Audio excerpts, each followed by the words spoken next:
there, folks. Hunter Pence and Darren Sutton. This is Perfect Game College Baseball. Glad you're hanging out with us deep into the college baseball season. And Hunter, we've got a couple of great guests, along with Craig Cozart, who's going to break down where we're at in the college baseball season. But Kentucky's Darren Williams, this is a 25-year-old pitcher who was at Eastern Kentucky early in his career. Then he makes a transfer later in his career. And then his arm blows up after he fits in the SEC. He's back. He's incredible.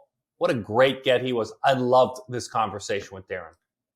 Extraordinarily exciting to have Darren, and what a conversation it is. And you know, this guy knows pitching.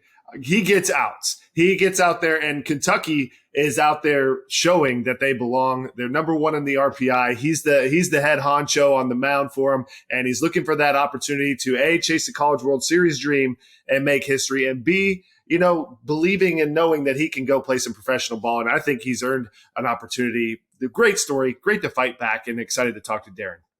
All you young hip people like Hunter Pence, what is that? That's the heart. I don't do the heart very well when they always do the heart. Is that what they do? Yeah. Yeah. Well, there you go. You got to get the thumb there. Well, all I know is that at one point you'll have to watch the interview. You have to see it. Hunter Pence broke his heart. We'll explain why Hunter Pence broke his heart. You'll find out if you watch the interview. B.Y. Choi is inspirational. This is an athlete who's in Roswell, New Mexico. Maybe you haven't heard of this school. Honestly, I hadn't, but it's a JUCO program that's doling out wins. It's New Mexico Military Institute. He's at 504, 609 on base, an 1,042 slug with 11 home runs. He moved from South Korea to play JUCO baseball in the United States. I can't wait to talk to him. Yeah, B.Y. Choi is making some loud numbers, making a case to once again also go to either to a big 4-year school or get somewhere into the professional ranks. But we got to see what's going on with B.Y. He's from South Korea. What a travel, what an opportunity. And man, just one guy that gets a lot of outs and another guy who's tough to get out. Let's find out the recipe for success, Darren. That's it. Let's roll the show. Hunter just teased us. It's Perfect Game College Baseball.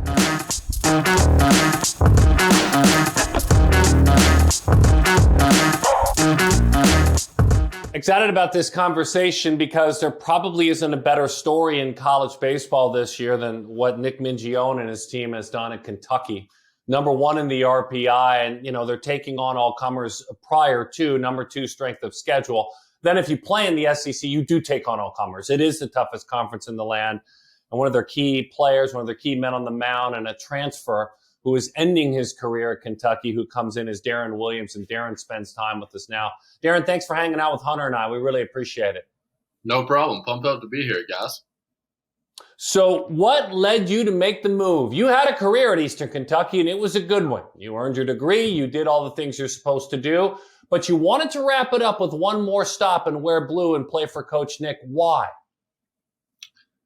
Yeah, that 2021 year was a heck of a year. I was a second team all OVC pitcher, probably the second or third best pitcher in the conference. And, you know, I was looking up around draft time. I was like, yeah, you're not going to get picked up this year, you know? So I was like, well, I got to get out of here and I got to just pitch again at an even higher level and do it in the SEC.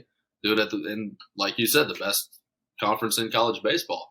And, you know, if I pitch the way I do there, you know, it's hard to deny that, you know, I can't pitch in pro ball. So that's what made me make the move. That's definitely taking on all challengers, you know, a chance at the dream. And you've definitely proven that. I want to ask a little bit, Darren, about, you know, your journey, because from last year to this year, and, you know, I don't think people realized how tough, you know, the recovery and the work that goes into how quickly you came back from Tommy John and back into, you know, putting up the kind of numbers you're putting up and having the year you're having. Can you tell me a little bit about what it feels like for you to now and what that journey was like for you coming back from Tommy John and switching over to Kentucky? Yeah. Yeah, it was a tough one. Last year, 2022, going really great, having the most elite 30-inning 7-week stretch I've ever been on. And then all at once you get into the 7th inning against the eventual national champions and you tear your elbow. It's shocking. But I dealt with it for about 3 or 4 days. You're really down. You're in a dark place. I haven't denied that at all with anyone that I've talked to. And once we planned the surgery and said, you know what, you can do another year if possible, is like, all right, let's get to work. Let's attack it.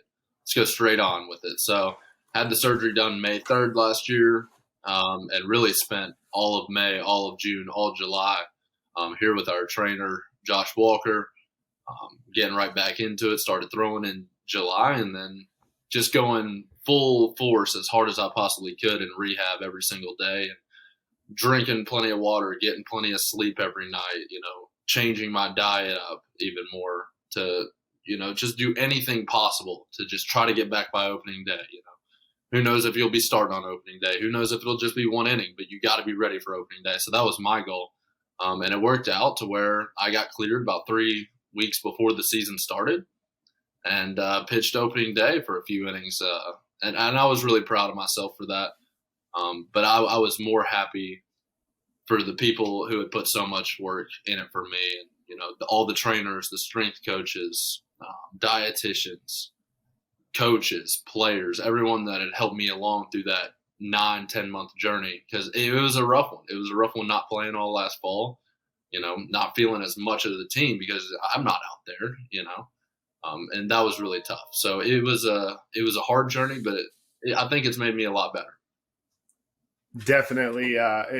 There's some soul lessons in baseball and in that journey and recovering from an injury. But the fact that I love that you mentioned how many people help you out along the way. A lot of people don't realize it takes a village to kind of get that going. But the fact that you were getting hydrated and getting your sleep, that just shows me the level of dedication. Now, can you take us through a little bit, how you're feeling this year? Obviously, things are going well, but it's got to bring you a lot of confidence. Not only you give the offense confidence, but that offense you have behind you at Kentucky. What's it feel like taking the field with how y'all are rolling right now? And for you specifically, how is it the arm feeling, before Tommy John and after Tommy John? Is it feeling stronger, a little better? Is there anything a little bit different? Because you've been able to manage, and I've always thought that was interesting. Yeah.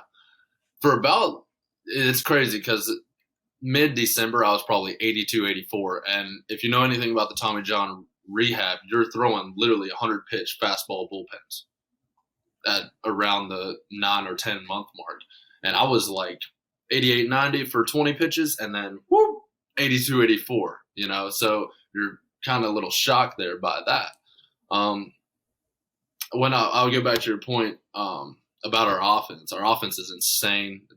Our coaching staff, Coach Minge, Coach Coggan, Coach Ammo, they're insane. They literally want to bother the other pitcher as much as possible.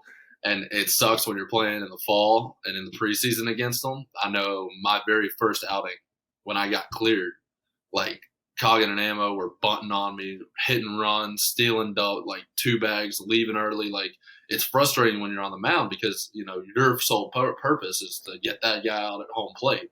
And then you got to think about everything else. It's just really hectic. It gives our pitchers confidence because we know if we're good, and we don't have to be great, if we're just good, we have a really good chance to win with our offense because they're going to fight and scrap and claw for 4, 5, 6 runs a game minimum, Darren, do you keep a baseball nearby? You've got to, yes? Yes, sir. Yes, sir. Right here on my desk. There it is. Well done. So introduce, using the camera as your friend, introduce like you're bringing them into a cocktail party. You're 21, right? Are you 21? 25. I'm good. That's what I knew that. That was the bit. But like you're bringing them into a cocktail party, introduce your pitches. Show me the grip. But then as you introduce them, kind of describe them, how they're your friend, what they do to help you. Sure.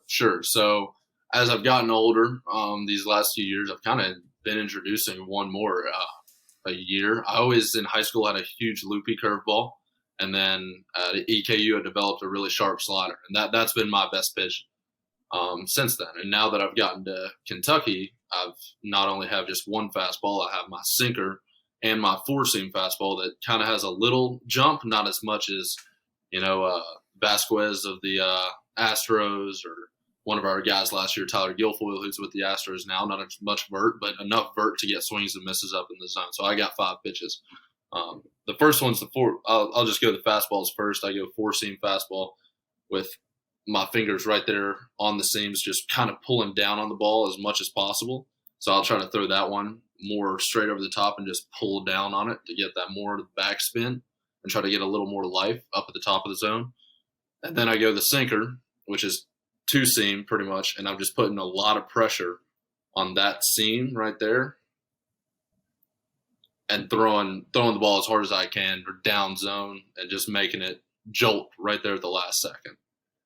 And then right off that, the pitch that plays the most off that's a changeup. I hold it exactly the same way, just flipping my two fingers, putting the same pressure on with now my middle and ring finger, and just trying to create that same exact movement as that sinker with the same exact spin. So those two look exactly the same for the first 30 feet.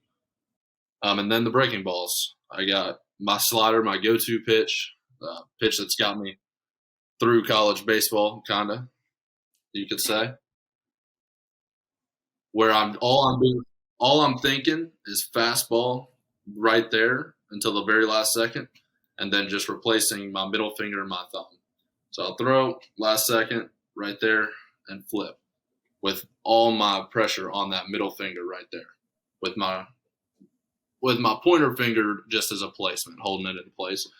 And then I'll just flip it for the curveball where I can dig into this seam right here with my middle finger. Again, my ring finger is just a placement, holding on. And I'll try to make it as much of a 12-6 as possible. It's usually like a 1 to 7 o'clock spin, so it's more like that than that. It's not Kershaw. It's a little more like that. And I'll just try to throw that 5 to 10 times a game just to sneak in a strike, not show them the plus pitches. It's real slow. It's like 74 to 76, but it just shows them a entirely different look than they're used to. And it's been really effective for me since in games that I'm starting or going through the lineup 2 or 3 times where, you got to think about the big loopy curveball. And then once they see it, they're seeing plus pitches after that a lot. Ah, man, well done. I appreciate it. You love baseball, don't you? You talk like a man who's a fan of the sport. You drop names of players you watch.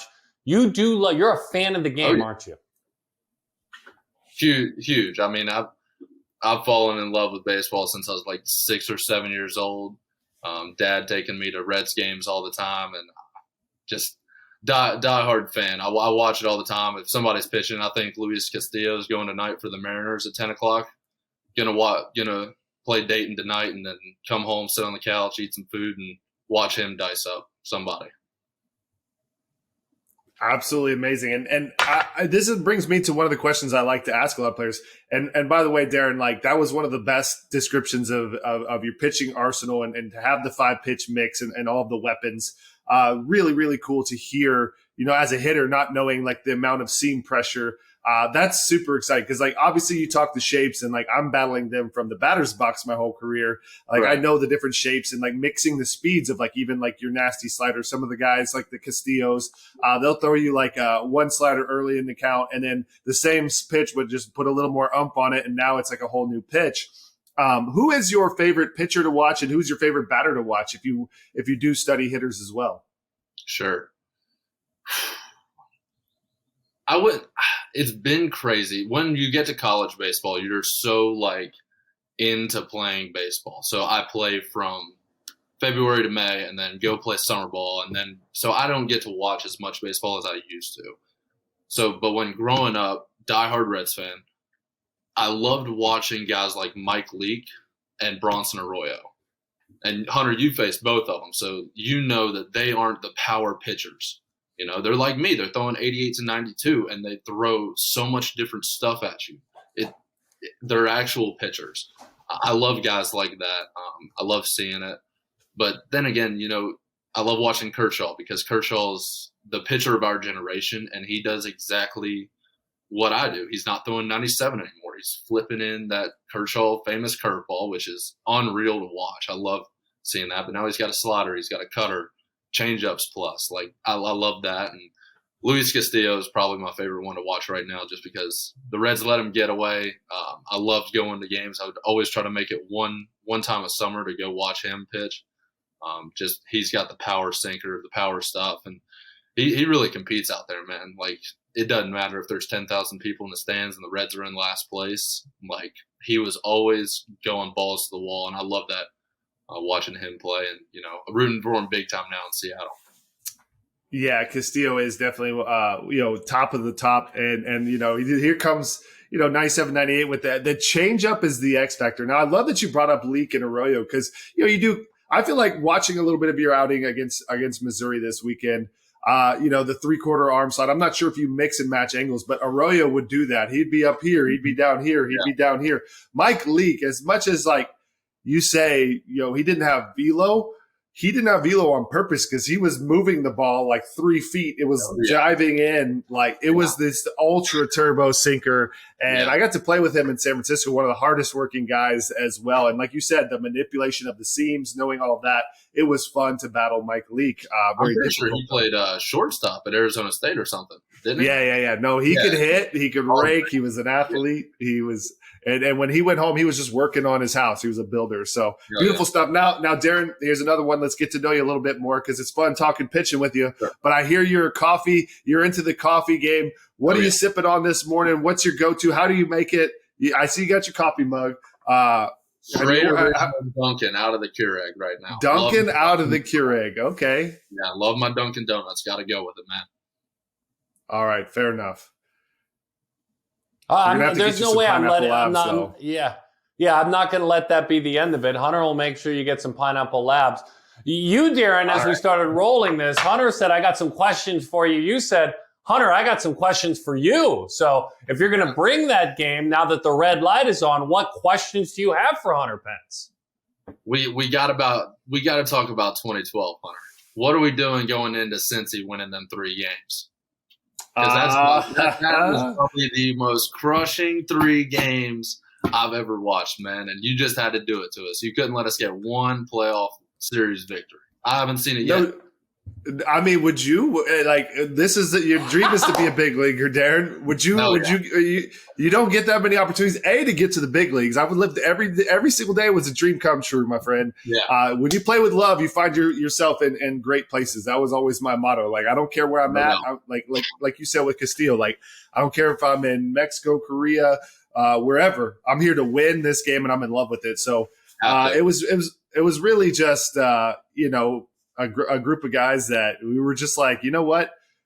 We love playing. We don't want to go home. Let's give everything we have to stick together. It was kind of the message. So that's that. I'm sorry about the Cincinnati Reds. That was an incredible team. And Dusty Baker, bless him, he got that World Series last year. But I'm sorry for your loss there, Darren. Well, I gotta ask you a question on that. Game 3, 10th inning, when Roland makes that error and boots that ball, and you guys score.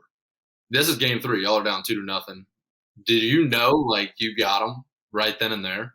Like, were you thinking we got them? I mean, you're never thinking that until the last out, like, right? Like, you play the game until the last out. It's like, it was a relief. Like, obviously, you scored a run. But our bullpen in those 2 years, 100%, and this is why I preach starting pitching and bullpen is the mantra for success in baseball. Pitch and play defense. But our bullpen was historic both runs. And it's the core 4. So, I'm a 2-time World Series champion, but it's like it had nothing to do with me. I just needed to play defense and, maybe wiggle a couple hits in there. But we had those bullpen arms. So, Sergio Romo was just locked. He was a dog. Sounds like the Kentucky Wildcats this year, man. Yeah, it sounds a lot like them Kentucky Wildcats. So you got to keep it up. I got one more pitching question though for you because speaking of being a dog, you kind of seem to have that bulldog mentality as well. And the quick tempo, is this intentional? Talk a little bit about your mentality on the mound and your tempo as well. Sure, man. The mentality is go out there and compete as hard as possible for as long as possible.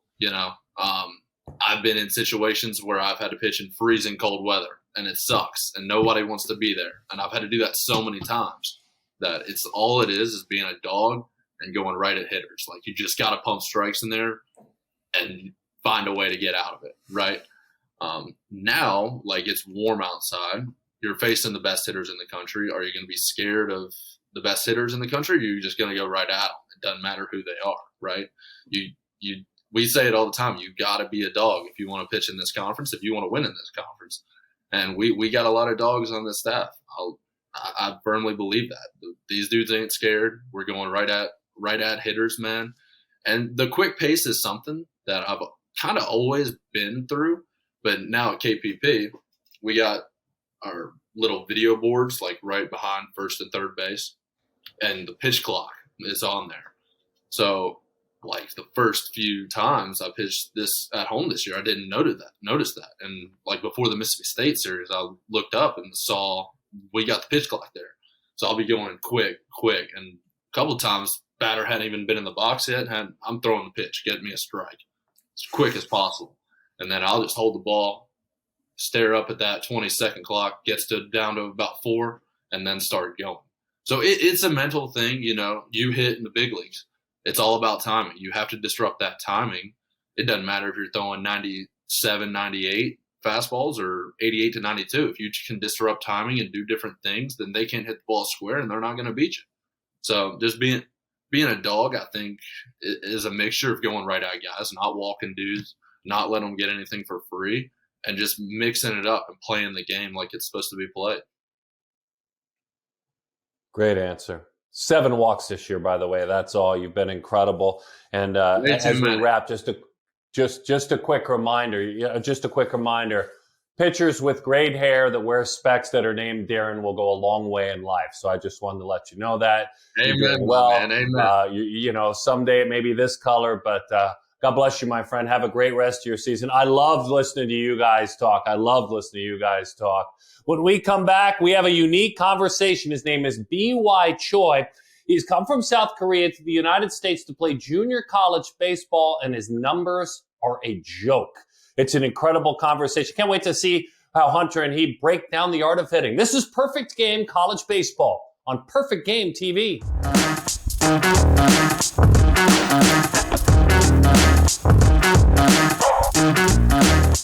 In the middle of the show, we gain credibility because we bring Craig Cozart on. Cozy, I love your hat, by the way. That's a great-looking PG lid, my friend. One of my favorites. I really think each and every week, because you guys that are out, scouting and developing the content as you guys do, the entire scouting team, what you guys are doing as far as developing content, you do have a hat deal with Perfect Game, correct? I mean, you are given a new one each week for this show. Is that correct? Absolutely not, surprisingly. So I appreciate you putting that out there, Sutton. Let's put that out there. Let's see if we can get what size lid are you? Oh, it's an extra large. Yeah, it's probably a 7 3/4 of it's fitted, but the stretch fit it's a extra large. So I mean, the amount of baseball you watch, you need an extra large melon to keep all of this data cozy. Yeah, I would look funny if I had a small head. So yeah, it's a big one. I'm a 5'8". I'm a 5'8", and I thought, I might win the day on this one, but 3/4, well done by you. I want to ask you about Matt Shaw. Hunter and I talked to Matt Shaw of Maryland. He's also been on with Danny Wexelman and I on Amateur Hour.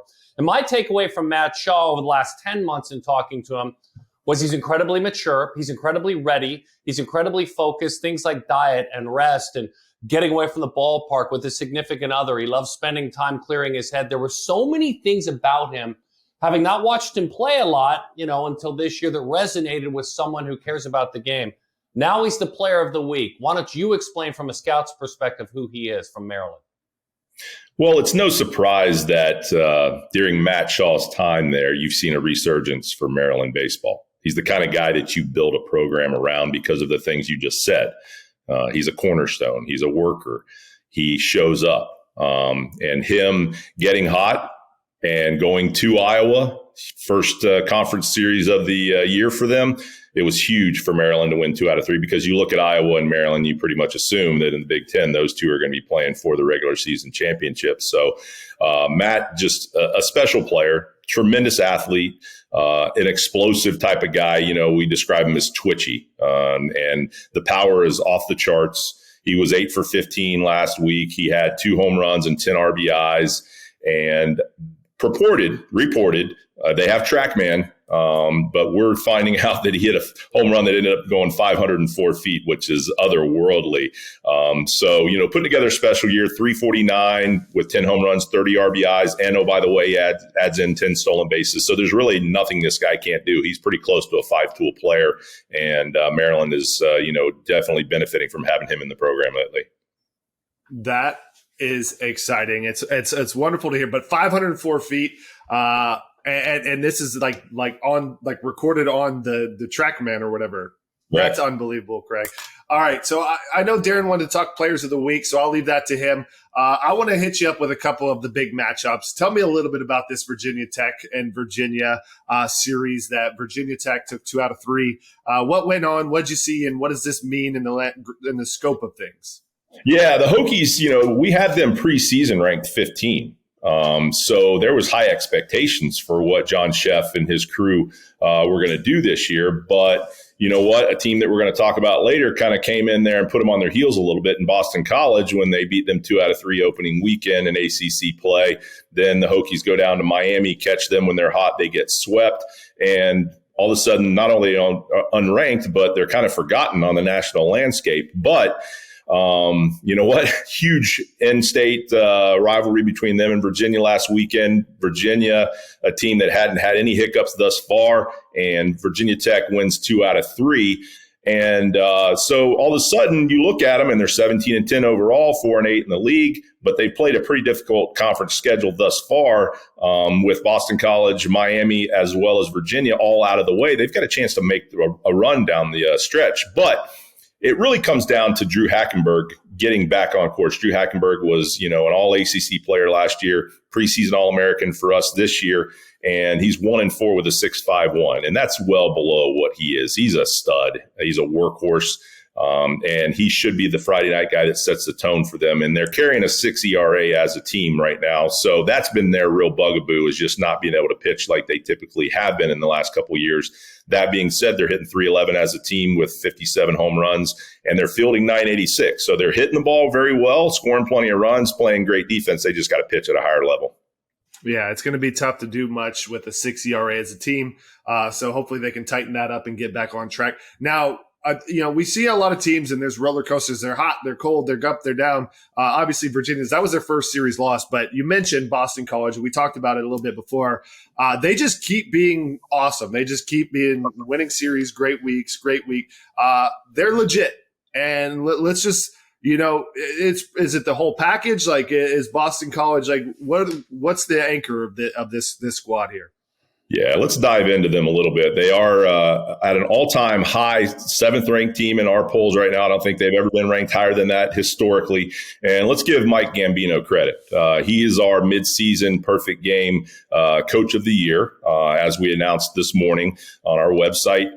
And it's well-deserved. Mike Gambino does a great job of getting tough kids that know how to play the game of baseball, fundamentally sound, but they're cyclical. And what I mean by that is they bring in a class that's talented and they develop those kids. And by the time they are sophomores and juniors and seniors, then, they're going to be really good. Boston College is. Let's take a look at historically what's happened.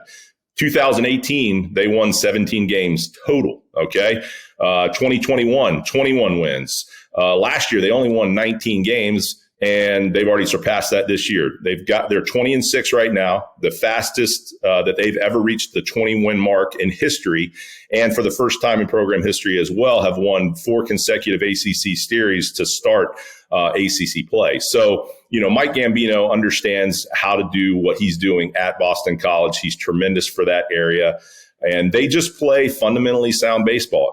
They understand how to win. And I think that that's something to be said for any team, is recognizing situations and taking advantage of them. When I watched them play against NC State, they sat there and waited until maybe, the opposing pitcher or defense created offensive situation for them, and they capitalized on it. They throw strikes. Their bullpen is deep and quality, and they play really, really solid blue-collar defense. So they're not going anywhere. You have to beat Boston College because they're not going to beat themselves. So you're talking about Gambino being your midseason coach of the year, and then, the pitcher and the player of the year. Just give me your very latest on Paul Skenes, because preseason, it's one thing. The transfer, we were very well aware and enjoyed our time with him when he was, at Air Force. Now he goes there. Everyone's looking at him. Everyone's watching him. Everyone's expecting him. He's 44 1/3. He's 83 strikeouts. He's a sub-1 ERA in that conference. So first, Paul Skenes from a scout. Like, is this just shocking to you? It is shocking because he was good at Air Force, but I mean, he's otherworldly right now. They're comparing him to Strasburg and Mark Pryor, the greats of the past, as far as putting together an all-time season on the mound that's never been seen before. I heard some interesting commentary the other day, and it's probably legitimate. Our service academies are awesome. We love what those kids do and the commitments that they make, but it's physically grueling, right? You're getting out of bed at 5 o'clock in the morning. You have PT, you have structure that you have to do. It's very high stress academically. A lot is demanded of those kids. And while Skenes was really good at Air Force, now he's at LSU where, I'm not saying the academic rigor is not hard. Of course, he's going to class, but so much more of his time and energy is being able to be devoted to his craft on the mound. And you watch the matchup that they had last week with Dolander, arguably, two guys that are going to go in the first 5 picks in the draft. And Paul Skenes is still throwing 102 miles an hour in the 6th and 7th inning. His average fastball was 100 miles an hour. And to be able to see a guy that has that kind of strike throwing ability with a devastating slider and a plus changeup that he trusts is just amazing. And to be able to handle the attention that he has and really exceed expectations is pretty amazing. But it speaks to his character. Obviously, this kid is A+ from a makeup standpoint. He's A+ from a physical standpoint, 6'6", 235 pounds. So what in the world are you looking for if you're a major league scout? This guy is legitimately a first rounder, but probably the first or second pick in the draft. And so it toggles back and forth between Dylan Crews, your Midway Player of the Year, and Paul Skenes, which is fun. I mean, it's a 1611 OPS. We're now deeper into the season. 1611 OPS. And I think what makes him most fun, the PG All-American, who we knew back in high school, is he's all Baton Rouge. He's community-driven. He's taking time for those in need. He's doing all the things that matter. He's going to leave a mark there that's never going to be touched. I mean, he's leaving the community a better place, which isn't always the case, certainly. So, riff a little bit on Dylan because, again, everyone's talking about these guys. We're talking about top-level guys. Everyone's doing it. But your perspective is unique. We saw him as a high schooler, and they may be 1-2 in the draft, those two guys. Yeah, they absolutely may be. I was over at the NHSI, the National High School Invitational, last weekend, and there was a ton of scouts there. And, I picked a few of their brains and things like that. And they said that there's just nothing about what Dylan Crews does that doesn't justify him being the first pick in the draft. Makeup is a huge thing, right?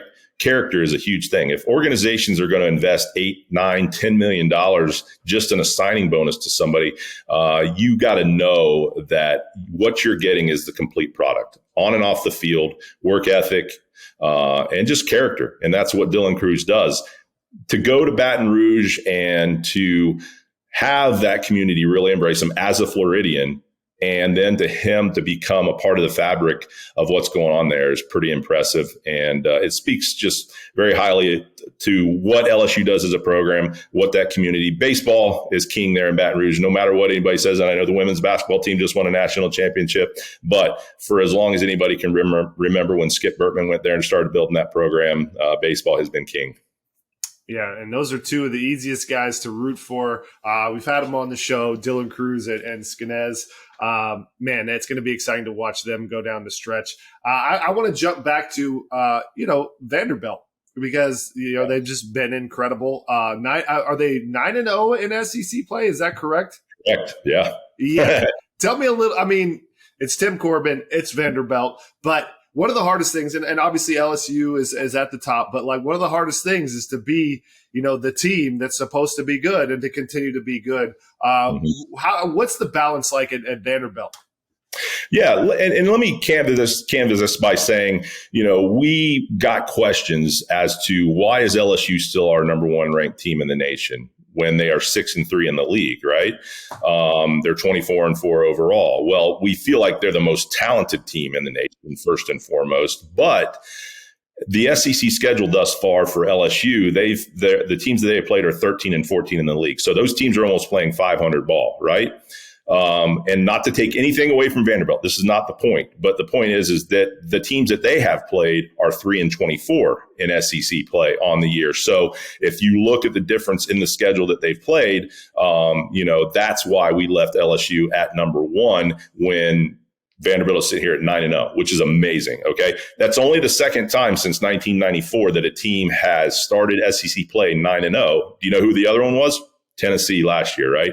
So only two teams since 1994 have done what they've done thus far. They're on an 11-game win streak. They're sixth in the nation in ERA, ninth in fielding. They go to Missouri. Okay. So Missouri's looking to get back in the mix here a little bit from an SEC standpoint. And I don't really have any concerns about Vanderbilt. They're a complete team. They have a quality rotation. They have depth in the bullpen. They're very offensive. They're very fundamentally sound. The one question mark I have about LSU, touching back on them, is we don't have a Game 3 starter established yet. Thatcher Hurd has gotten that opportunity, but he's got a 6.26 ERA and he's walked 17 guys in 23 innings. So LSU, for me, has that concern of what are they going to do on Sundays, in the rotation, but Vanderbilt has none of those concerns. They're easily 4 guys deep from a rotation standpoint, and that's why they're in first place in the SEC East at 9-0 right now. Beautiful, man. It's fun to watch the SEC matchup. Craig, I got one more for you. I love to just leave it in your hands. Is there anything you want to tell us this week? Anything in particular that's got you buzzing that the world needs to hear? Yeah. Well, when Coastal Carolina came out of the Big South and won a national championship back a few years ago, everybody thought, wow, you know what? This team is here to stay. And they've had, their ups and downs. Going to the Sun Belt was a totally different league. The travel is a grind in that league. They leave Thursday morning. They don't get back until early Monday morning when they have road trips because of flights and things like that. But Coastal has been knocking on the door. We jumped them into our rankings at 20 this week. They're in first place in the Sun Belt at 7-2. They're 18-7 overall. They're the 17th ranked RPI team in the league. So here they are all of a sudden sneaking around. And if they can make a run in this second half of the season, then we might be looking at Coastal Carolina hosting another regional. And Coach Gary Gilmore has been through a bunch of health issues. He's back on the field and ready to go. They play a top-notch non-conference schedule all the time. They're sixth in the nation in batting average at .330. They're 24th in home runs with 47 of them. And I always like these neat stories, right? We talk about kids coming from a different level. Super senior Peyton Eels from Cedarville, Division II school, is their leading hitter. He's batting .394. He's got 5 doubles, 3 home runs, 17 RBIs, and 14 stolen bases, and literally leading the charge for them as their starting second baseman. So it's neat to see Coastal back on the national landscape. It's great to see Gilly experiencing success again. So they're going to be fun watch down the stretch here. All right, Craig, congratulations on all your insights and your new hat deal with Perfect Game. I look forward to seeing what we have next week. That's an extra large or 7 3/4 if we're going with the old-fashioned hardcore fitted. Man, we're so much better when you come on. Thanks for your passion about this level of baseball. You make this show certainly credible. We appreciate it. Thanks so much, guys. Always enjoyed meeting up with you. Have a great one. When we come back, getting to know a JUCO player that's a unique story. It's B.Y. Choi, what he has done at the junior college level, making a bold move, and he's not alone on his roster, making the move from South Korea to play here in the United States. This is Perfect Game College Baseball on Perfect Game TV.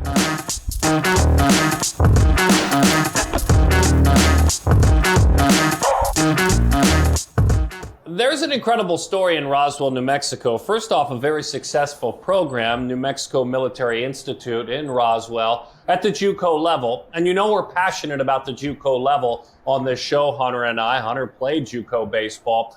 But then there's also the international flavor on that roster. There are players from all over the globe that play on that roster. Dominican Republic, Mexico, Puerto Rico, Japan, Guatemala, and a strong presence from South Korea. Not only is that presence strong, but this athlete, one of the many from South Korea, is having an amazing year, and B.Y. Choi spends time with us now. B.Y., thank you for hanging out with Hunter and I. We really appreciate it. You're welcome. Why did you choose to make a courageous choice like that one, to go play junior college baseball, to come to New Mexico? It's paying off for you, but take me back to when you made the decision and left home. How challenging was it? Like I said, after my high school, I tried professional baseball player in Korea, but I couldn't. So I want to go to US and then more run baseball. So I came here, and then the here coach picked me and then give me the scholarship. So I came here. Beautiful. It's a wonderful opportunity over here, and junior college baseball was great for me. I love that. This year, BY, you've made a huge jump, and right now currently hitting 504 with 11 homers, just at a crazy OPS. So things are going well. What did you have a specific adjustment or something that clicked for you? What particularly is going on that's got you so locked in this season, BY? I say just in game when I hit it, like timing, hitting her, and then make like in play, and then like doing 100%. I think that's it. That's it. Just you got your timing locked in and just giving 100%. So, is there anything in particular with regards to your process that helps you lock in your timing? I said like focus, like timing focus is like fastball, and then like don't like if pitchers throw a fastball, like don't miss and then make the in play. Yeah, I focus like that. BY, tell us about your family, the folks that you said goodbye to. Tell us about your family at home. And why don't you share a little bit about your upbringing when you grew up in South Korea and your love for baseball, your family and your love for baseball? My dad was like baseball. So when I was younger, I went to baseball stadium with my dad. And I saw, I saw the players, and then it was like beautiful, awesome. So Dad, I said, Dad, I want to play baseball. And my dad said, yeah, let's play baseball. So now I'm still play baseball. You miss them? Sure. I miss my family. All right. Well, I'm sure you miss your family, but one of the things when I leave home that I always miss is the food. I love Korean food, by the way. Tell me, what's your favorite food back home, and are you able to find any of it here in the States? My favorite food is like kimchi jjigae. Do you know that? Kimchi? Chike? Yeah. That's my favorite food. And are you able to find any of it here in the States? I try find like here in Roswell, but I couldn't find it. No, nothing. So what's your go-to here in the States for food? Have you found anything you really like in America? I like the Texas Roadhouse. Yeah, a little steak like action. All right. Now I want to ask you. I'm going to bring it back to a little bit of baseball. BY, do you have? You talk timing. You talk focus on getting on the fastball. Do you have any drills in particular that you work on? Do you like hitting off the tee, just batting practice, mental reps, anything in particular? The tee. When I hit like tee, I make the like aim like one spot, and then I hit like everything like one spot. Try like one spot, line drive. Yeah, that's my drill, like warm up and drill. I noticed as we talked about looking at your roster, there are four, if I'm not mistaken, there are four other athletes from Korea on your team. Did they watch you? Because I know at least three or four of them are freshmen. Tell me a little bit about, your teammates that are Korean. Did they watch you take a chance and do it? How did they decide to come too? I said, like, when I play, like they like watching me, and then they like Choi like timing was late, and then like Choi like kind of like recommendation, like they let me know like how was play, so it's kind of helped me. That's wonderful. You could give them advice on how to do well and how to make it. Are you proud of your countrymen that have played in the major leagues? I mean, I know Ji-Man Choi is very popular now. Everyone follows. He's now with the Pittsburgh Pirates. I'm guessing Hunter played against some of these guys, but Chano Park and BK Kim and Hyunjin Ryu, who obviously has had a great big league career. Shin-Soo Choo. She had almost 2,000 hits. Are you proud of your countrymen from Korea who have played Major League Baseball? What do you know about them? Actually, I like the Ha-Sung Kim. He was my favorite player in Korea. So I proud of Hassan Kim. And then the last night I saw his walk-up bomb. Yeah, that was amazing. That was awesome. Yeah, that was awesome. Did you enjoy the WBC? Yeah. Did you? Yeah. I did. Yeah. Did you? I mean, obviously that was a tough division, but Korea played outstanding out there. Yeah, that's right. So BY, what do you hope happens with this? Would you like to play at a 4-year school, professional baseball, go back and play professional in Korea? What do you hope happens after this season for you? I hope I want to go the MLB and professional player, but if not, I go like 4-year school and then try one more MLB, and then if not, I go back to Korea and then try the KBO, the pro player. BY, thank you so much for spending time with us. We're very lucky we got to talk to you. Congratulations on how it's going this year. Thank you, sir. Amazing, amazing. BY Choi, we thank him for his insights. We thank Darren Williams for joining us as well, and also Craig Cozart joining us on this show. What a great way to end the show. On behalf of Hunter Pence, my name is Darren Sutton. Thanks for joining us on Perfect Game College Baseball. We'll see you next week.